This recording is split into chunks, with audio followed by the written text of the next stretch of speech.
to Girudo, where you are never alone. My name is Bobby Maximus, also known as Muscles and Magic the Gathering, also known as the undisputed, reigning, defending heavyweight champion of Commander. Now that might not be true, but I love the way it sounded, so I went with it. But you are here today, all jokes aside, you are here today because you want to learn about lands. And I got to tell you, I'm into blue cards, I'm into black cards, I'm into white cards, I'm into green cards, I'm into red cards, I'm into artifacts, I'm into multicolored cards. Like, I like all the cards in the Magic the Gathering universe. But there is an argument to be made that your land base, the lands that you choose, that lands alone are the most powerful and beneficial cards in the Magic the Gathering universe. You see, when it comes to building a commander deck, lands are always the first thing that we cut. I think sometimes we would prefer to have the really cool creature, the really cool artifact, or the really cool enchantment as opposed to the really good land. But when it comes down to it again, and I will say it again, loud, lands win games. You want a competitive commander deck, you want to improve your commander deck, I would start 10 out of 10 times with the land base. So with that in mind, today, we are going to talk about 10 lands that you need for your favorite commander deck. But we're not just going to talk about 10 lands, and I've got those lined up right here, all right? And these are sleeved. These are real cards that I use in my decks. I've pulled a couple of these from my elf deck, my Lathril deck, if you will. I pulled a couple from my zombie deck. It's the Scarab God. I pulled a couple from my Brea deck. All right, these are lands I play with regularly and always come in handy. But that's just not all we're going to do today. Today, I have a ton of honorable mentions. And if you've followed the show before, talking about my top 10 blue cards, my top 10 red cards, my top 10 artifacts, all those type of things, you know I love honorable mentions. This is the biggest, the best honorable mentions of all time. So, stay tuned. You are about to get your mind blown, and you are about to improve your land base 1,000%. We're going to start today with honorable mentions, and I just want to talk about dual lands, okay? Now, I am lucky enough. I do have a ton of old school true dual lands. I've been playing this game. I've been collecting for 31 years. I started in 1994 in Unlimited, so I have a plethora of these dual lands. But I got to tell you, these dual lands are not inexpensive. The budget version of these and the best budget version of these are these pain lands, like the Landwar Wastes. You tap it, you add a colorless mana, and then you can tap it and you can add a black or a green. And they've got 10 different pain lands like this for every color combination you can imagine. So if I was building a multicolor deck, one of the first lands that I always put in is these pain lands. Obviously, a dual land is better, but again, you got to have an unlimited budget to have all the dual lands. So make sure, if you do have any deck, whether it's a 2-color, 3-color, 4-color, or 5-color, get a bunch of these pain lands. In fact, I often have a stack of these off to the side of my little Magic the Gathering workshop here, just so when I build a new deck, I always have access, all right? Next card up, I do build a lot of multicolor decks. Pillar of the Perunes, and this is one of my favorite cards because it's Inn of the Prancing Pony. It is a Lord of the Rings card. You tap it, you add 1 mana of any color. Spend this mana only to cast a multicolored spell. In a 3-color deck, a 4-color deck, a 5-color deck, this comes in really handy. So an honorable mention there. Another honorable mention, now listen, this was hard to put in the honorable mentions. I would like to rate this card a lot higher, but it only really works in black decks, all right? So I didn't. I put it in the honorable mentions, Urborg, Tomb of Yawgmoth. Each land is a swamp in addition to its other land types. I think this really, really works well with a card like Cabal Coffers. I think this really works in a 3, a 4, or a 5-color deck for mana fixing, but certainly a card I would recommend. One of the greatest lands of all time, but again, did not make the cut for all the lands because it only works in green. Besaijo, Who Endures. You can add a green mana and then channel. You pay a couple of mana. You discard Besaijo, Who Endures. Destroy target artifact, enchantment, or non-basic land an opponent controls. That player may search your library for a land card with a basic land type. You're only going to get a basic land, not a big deal. Put it onto the battlefield, then shuffle. This ability costs 1 less to activate for each legendary creature you control. Incredible card, and I've been saying this before, I'm going to say it again. Just like I value lands, you know what else I value? Removal. You don't play enough removal in your commander decks. This acts as removal. And by the way, if you have a way to fish this out of the graveyard, like with a Crucible of Worlds, you can completely abuse this card. Another honorable mention, Dal Amroth, a.k.a. Minamo, School at Water's Edge. You tap it for a blue mana, and then you pay a blue mana. You can untap target legendary permanent. Your commander is going to be a legendary.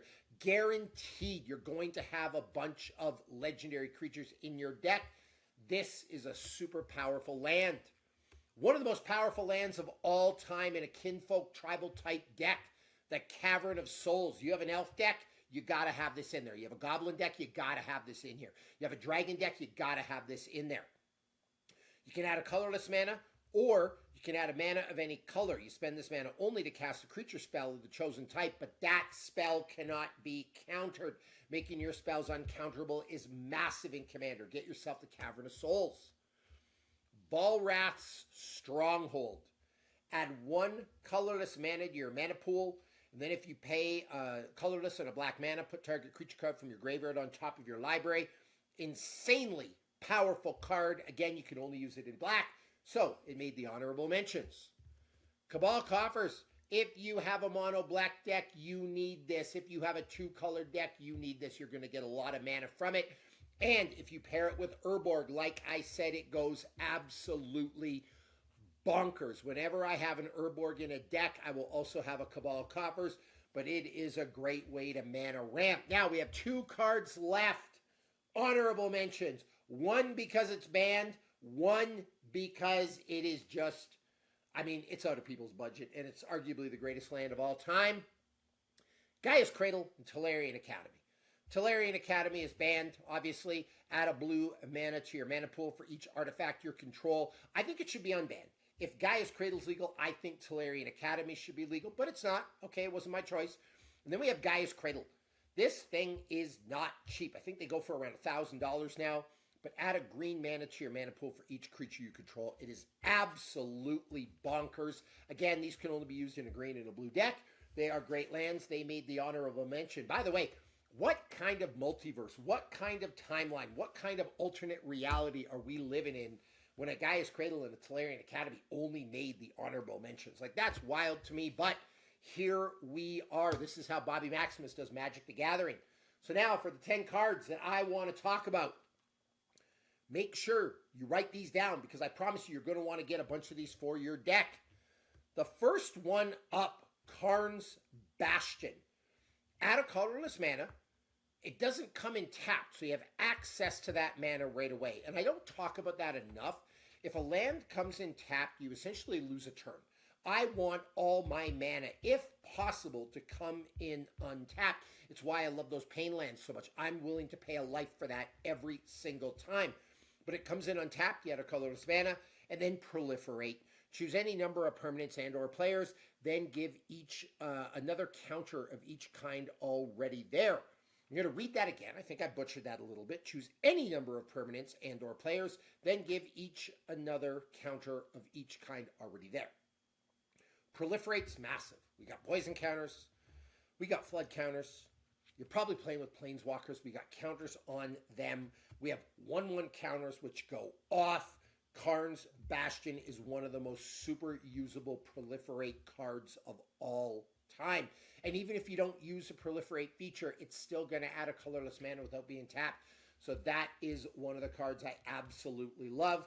Karn's Bastion. I actually use that in a bunch of my decks. And I'm going to look up the price for you here. I've got my side computer.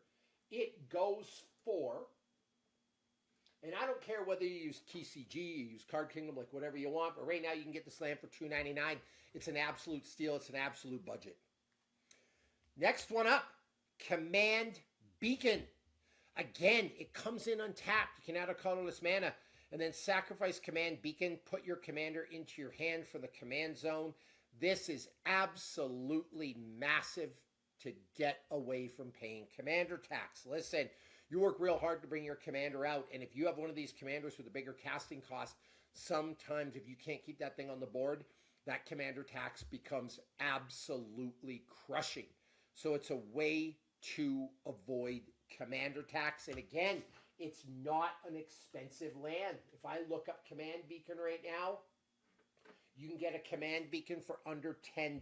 I would certainly put this in my deck. I might not use it in a deck where I've got super low casting cost commanders where I'm not worried about it that much, or if I don't have a kill on sight commander, you know what I mean? But it's always usable in a deck, I'll tell you that. So we have the Command Beacon. Get yourself one of those. Next one up, and not an inexpensive card, but super usable in a game of Commander, Field of the Dead. Field of the Dead enters the battlefield tapped. I don't like that, but the other ability, trust me, it more than makes up for it. Add a colorless mana, and then whenever Field of the Dead or another land enters the battlefield under your control, if you control 7 or more lands with different names, create a 2/2 black zombie creature token. Doesn't matter if you have a zombie deck. I use this in non-zombie decks all the time because the tokens are going to help. And chances are in a commander deck, like I'm showing you all kinds of non-basic lands, people play with a ton of non-basic lands. I think the only decks that I don't use this in is like a monocolor deck because I don't have enough to really make use for it. But in a 5-color deck, a 4-color deck, a 3-color deck, even a 2-color deck, guaranteed I have enough non-basics to make use of this card. And then I flood the battlefield with tokens. So this card, I would definitely get one. Not inexpensive, and I'm doing this in real time, looking up prices for you so you know, so I'm not misleading you. Right now, $57. Again, not inexpensive, but I think it is worth every single penny. Next one. This card I want to talk about. This, in my opinion, is underutilized, underappreciated. In fact, to prove my point, I'm going to look up the price here. And hopefully I am proven right. This card is $47. Yes, okay, I might have been wrong. It's probably more utilized than I thought. I just don't see a lot of people play with this, but I absolutely love it. And in competitive Commander, I don't know if there's a better land to get turn 1, period. Maybe a command tower, right? But everyone has access to it. This card is bonkers. The Glittering Caves of Aglarond, or the Gemstone Caverns, if you will. Sometimes I just know these cards by their Universes Beyond names. I love Universes Beyond, by the way, and I love Lord of the Rings. But if the Glittering Caves is in your opening hand, and you're not the starting player, you may begin the game with Glittering Caves on the battlefield with a luck counter on it. If you do, exile a card from your hand. And then you can add a colorless mana, and if Glittering Caves of Aglarond has a luck counter on it, instead add 1 mana of any color. Do you understand what an advantage this is to have this in your opening hand? The fact you start with a land on the battlefield, so you're 1 ahead. The fact it becomes like a 5-color like command tower, it is bonkers. I actually thought this card would be less expensive than it is because I don't see enough people playing with this. I would put this in almost any deck where I've got 2, 3, 4, or 5 colors. Like, it is that good. So the Glittering Caves of Aglarond, don't sleep on it. Trust me, you play competitive Commander. I mean, in some worlds, you can make the argument this is as good as an Ancient Tomb. And that's saying a lot because the Ancient Tomb is arguably the greatest Commander land of all time. Spoiler alert.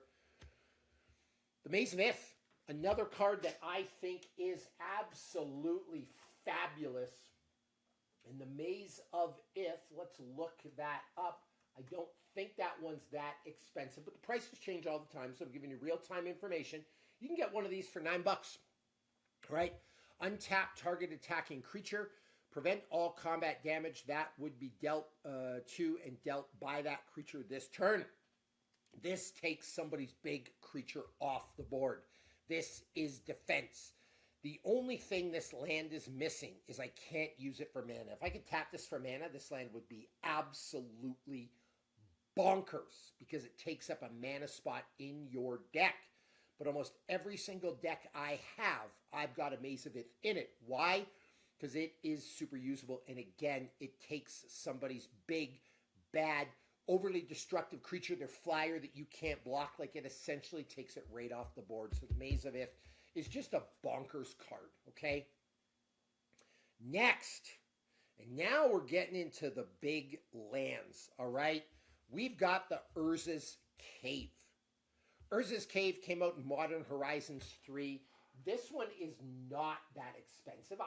Let me hold my breath on that because I was wrong about the Gemstone Caverns, all right? $3.99. Okay, I was right. The big guy was right. Okay. Add a mana, colorless. I love that it doesn't come in tapped. I'll say that again a million times. And then you pay 3, sacrifice Urza's Cave, search your library for a land card, put it onto the battlefield tapped, then shuffle.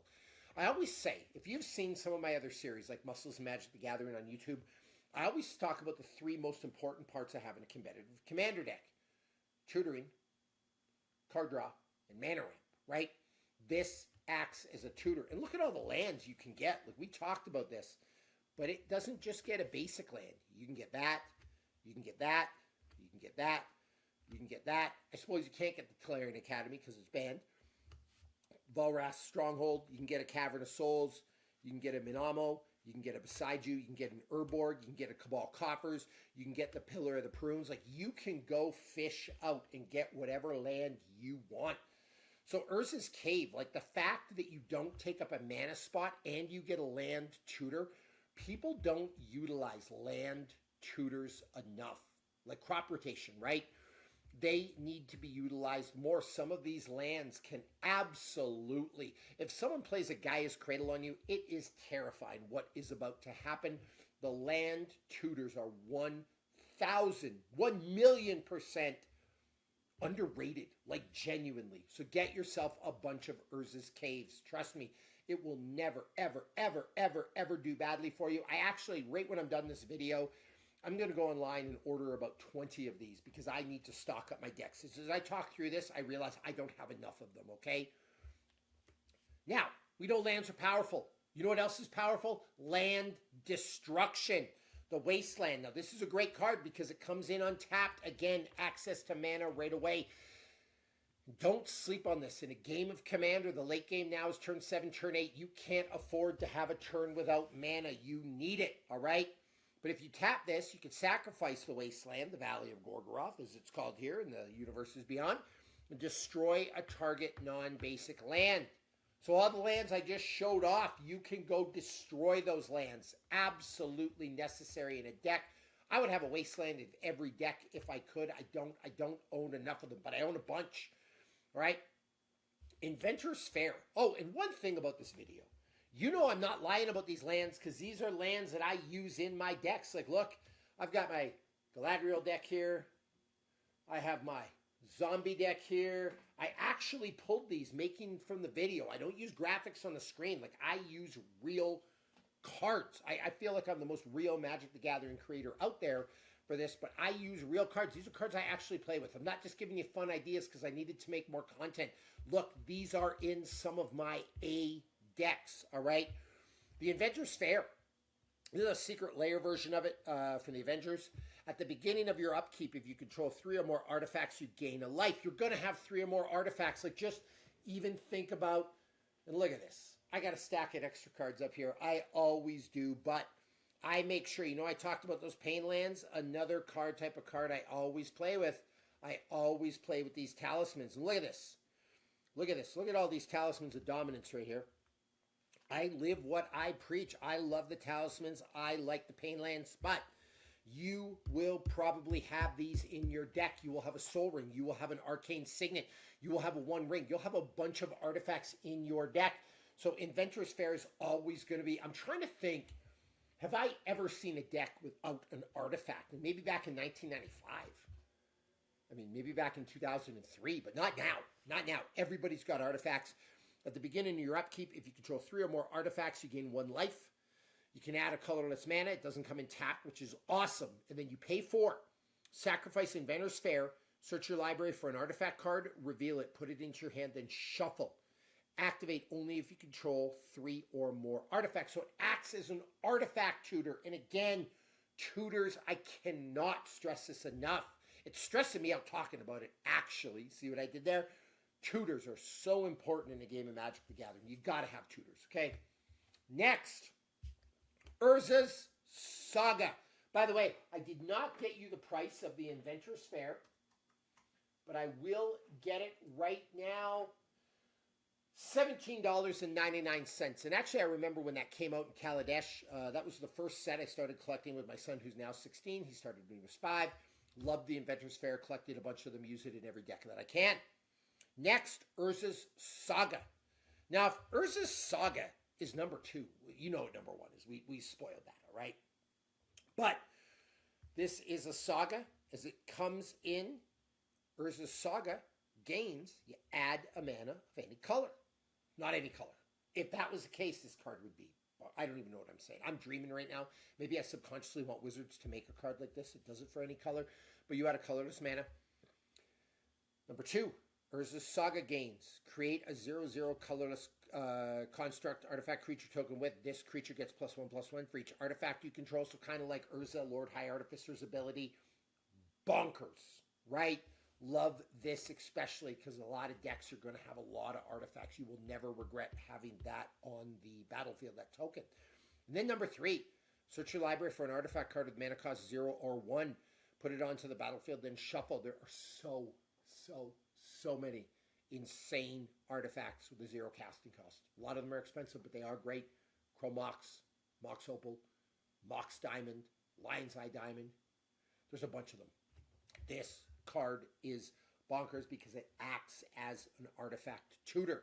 So Urza's Saga, one of the greatest lands of all time. Some people might say this is the greatest commander land or the most usable commander land of all time, but I'm saving that spot for this. You knew this was coming. You knew. Even if you didn't watch this video, everybody knows about the Ancient Tomb. Add 2 colorless mana to your mana pool. Ancient Tomb deals 2 damage to you. I just realized I am not doing my job. I apologize. I am so excited to talk about lands that I forgot to look up Urza's Saga. $44, worth every penny. The Ancient Tomb, I can tell you what that's worth. I want to say it's $88.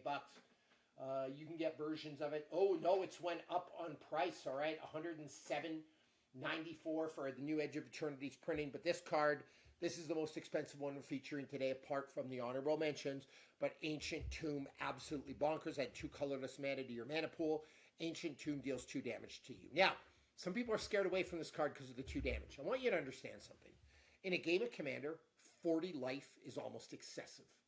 40 life is a lot. I want you to start thinking of, rather than life as something to be won and lost, it's a resource in Commander. I often say, if you don't use all your life in a game of Commander, you're not doing it right. Like, you should go across the finish line with the tank empty. I am okay to have 2 life at the end of the game as long as I'm winning.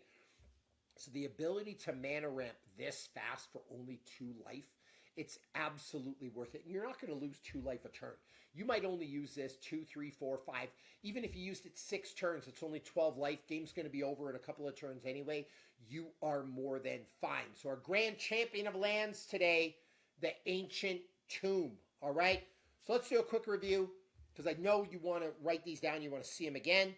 In no particular order, the honorable mentions. Pillar of the Perunes. Urborg. And make sure you get your Urborg with Cabal Coffers. I should have done those back-to-back in the video. We have Beside Who Endures. Minamo School at Water's Edge. If you play any Kinfolk deck, you need a Cavern of Souls. Volrath's Stronghold. Insane card. We have the Gaia's Cradle. We have the Tolarian Academy. And then I talked about these lands, the Landwar Wastes and the Underground Sea. Do not sleep on the Pain Lands. A great budget way to make your deck better. And then we have in reverse order, we have the Ancient Tomb. We have the Urza's Saga. We have the Inventor's Fair. We have the Wasteland. We have the Urza's Cave. We have the Maze of Ith. We have the Gemstone Caverns. We have the Field of the Dead. We have the Command Beacon. And we have Karn's Bastion. Bonkers lands in a game of Commander. But again, I got to tell you, and I got to stress this enough. Like, when I started playing Commander, and I'm a little bit new to the Commander scene. Like, I've been playing Commander hard for, I usually say 2 years in my videos, but it's about 3 to 4 years now. All right. Really good friends of mine got me into Commander. I used to collect complete sets. I used to build 60 color decks, but Commander is now my true love. Like, I found my soulmate, you know?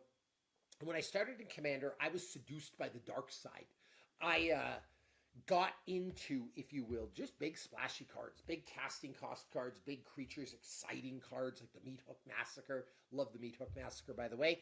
On a side note, but I ignored my land base. Lands was almost the last thing that I did or paid attention to when I designed a commander deck. When I had a budget for a commander deck, it was like, hey, I'm going to just worry about the lands later. They're fine. The cards will take care of themselves. But that is so not true. Like, I cannot stress this enough. Lands are everything. Say it with me loud. Lands are everything. One more time. Lands are everything. Look after your land base. Your deck will play that much better. I 100% promise you. You need more lands. You need better lands. Bobby Maximus, how many lands should I have in my deck because you just opened that door? I would say a minimum of 36 unless you're playing a hyper-specialized CEDH deck. A minimum of 36. I'd rather see closer to 38 to 39. But if you have enough lands and you have a good land base, trust me, your deck will work better. Thank you for coming to Girudo, where you are never alone. Thank you for coming to my show. Thank you for watching this. I absolutely love Magic the Gathering. My goal is to be the most positive content creator in the multiverse. I love this game. I love what it's done for me. I love how it helps me cope with the stresses of life. I love you.